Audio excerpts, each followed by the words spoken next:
Welcome back. Today we learned how to make your pages a little more exciting and a little more interactive by adding images and links to them. So let's take a look at how this is. As usual, we'll start by just looking at a web page in the browser, and the first one we're going to look at is this one here called addpic.html. And you don't need to look at the title to know what's exciting. I've added a picture. I know, it's amazing. Isn't it nice? I made that myself. I'm kind of proud. Okay, so here's my picture, and it's embedded into the web page. Well, let's take a look at how that works. And of course, how you do that is Control-U or however you view source on your page. So here we are. We're looking at the source code, and you can see that most of this page is exactly like the last one. And that's true because I basically modified the last page to add one new piece.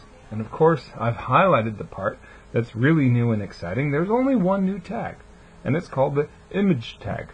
I don't know why it's not spelled out. I think we could afford a couple more vowels, but there we go. The image tag. Now, the image tag has two attributes that are commonly used. The source stands for the source, or that is, where is the image file? That tells me the actual image that I want to include. And the alt stands for alternate text. And I'll explain them both in a little more detail. One more thing about the image tag. This is one of those tags that tends to be a single element. It's not a container. So in some versions of HTML, you indicate that with a single slash at the end. That's actually not required, but you'll still see it a lot, so I still use it.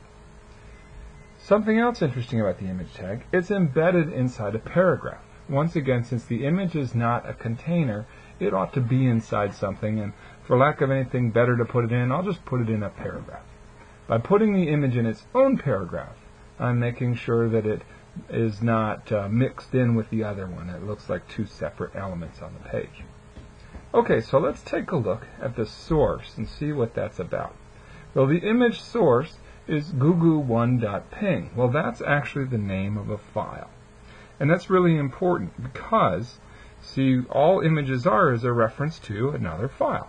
So, of course, to incorporate an image into your page, you've got to have an image.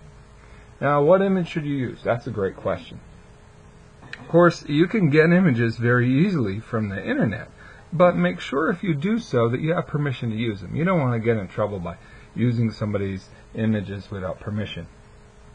There's two good ways to get past this. One is to just create your own images, and the second is to get images that are already designed to be reused. As we go through this course, I'll explain a little bit about both options. I'll show you some great tools for creating your own images, as well as show you some wonderful places you can get images to reuse.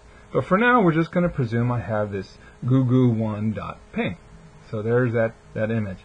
Now, what formats we want? We like PNG, we like JPEG, and to a lesser extent, we like GIF.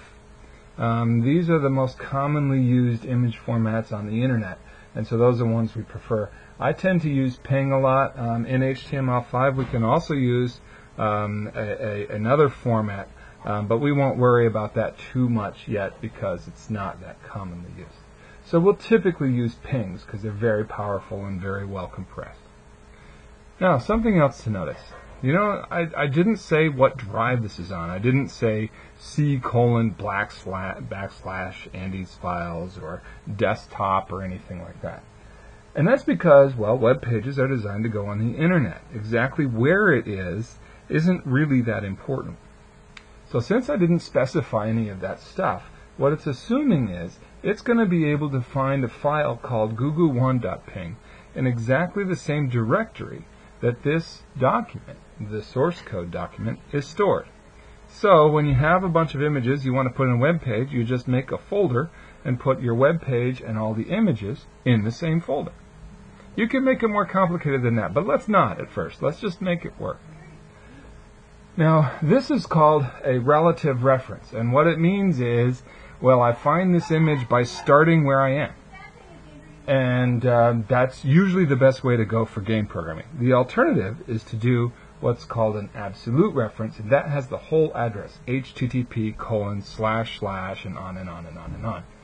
Those can be useful in traditional web development, and we will use them sometimes, But for the most part in gaming, you don't want to do that. In gaming, typically we're going to use relative references because we're going to take the whole thing and we're going to test it on our local machine, and then we're going to put it up on a web server. And I don't want, when I go to the web server, I don't want to be clicking on something that's looking for where it is on my current, Windows machine. I want it to find the version that's on the web server. So in any case, when we're looking at images, you simply use the file name most of the time. So what about the alt? Well, the alt stands for alternate text. And in most recent versions of HTML, it's a required element for images. Now what this does is it gives you something that explains what the image is about. That's useful in a couple of ways, especially in traditional web programming. First of all, if for some reason the image doesn't come across, at least we'll be able to see the alternate text. Also, search engines use the alternate text to determine exactly what the image is going to be. Now in gaming, we're not really that concerned about it, but it's still the rule, so I'll still use basic alternate text whenever I want to. As I said before, images need to be encased in something, so I'll put it inside this paragraph tag to make it easy to work with. Sound good? Sounds great. Okay, so let's take a look at how to do a link. So here's a variation of the same page. This one's called addlink.html. I'm going to shrink it down a little bit so that you can see that it's not exactly the same. It still says you are Gugu, an intrepid explorer.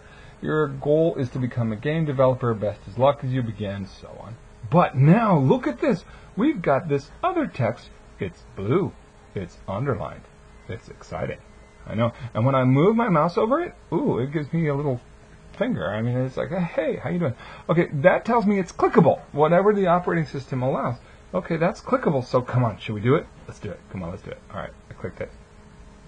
And we went someplace new. I'm going to resize a little bit so it looks good. All right, so when I clicked it, it took me to a new page. Wonder of wonders, joy of joys. Let's see how that works. I'm going to back it up a little bit so we can see it. Wow, it's going slow today. And we'll look at the source code. Alright, so when we look at the source code of this new version that has a link in it, you can see it's a little bit different than what we're used to. We still have all the things we're used to. I've added a third paragraph, and in this third paragraph I have a new tag called A. A stands for anchor. It's the anchor tag. What? Shouldn't it be called the link? Yeah, if I were in charge, I would have called this the link tag, but Tim Berners-Lee did not ask my advice. If you know him, let him know I'm available to help him name things. That's the guy that invented HTML. Alright, so A is the anchor. That's what links are. And it has a very common attribute called href.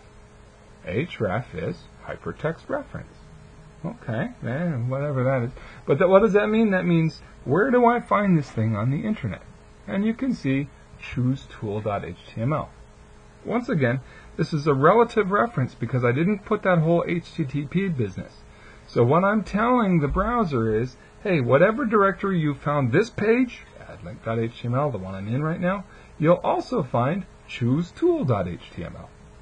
Oh, neat. Now, of course, you can do more elaborate links. If you want to link out to Google, you would have to do the whole absolute reference. href is http://www.google.com. That HTTP thing does a couple of things, but the most important thing it does is it tells the browser, yo, this link is not on this server, go someplace else. I'm giving you the whole address right now. So again, in gaming, most of the time we'll do relative references. But occasionally, if you want to link out to a document file or something, you can do absolute reference. Now this one's relative. Now if you're following along at home and just writing this stuff down in your own browser, you probably haven't created choosetool.html yet. So once we get there, this click isn't going to work until you actually have that file, until it exists. Another thing to be very, very careful about, take a look at my images, my file name and my image name. The case matters. Uppercase, lowercase, it really matters. Now if you're programming in Windows, you may be alright, but one day or another, your code will all go to a computer that cares about case. And so make sure that you're very careful about when you make things uppercase and lowercase.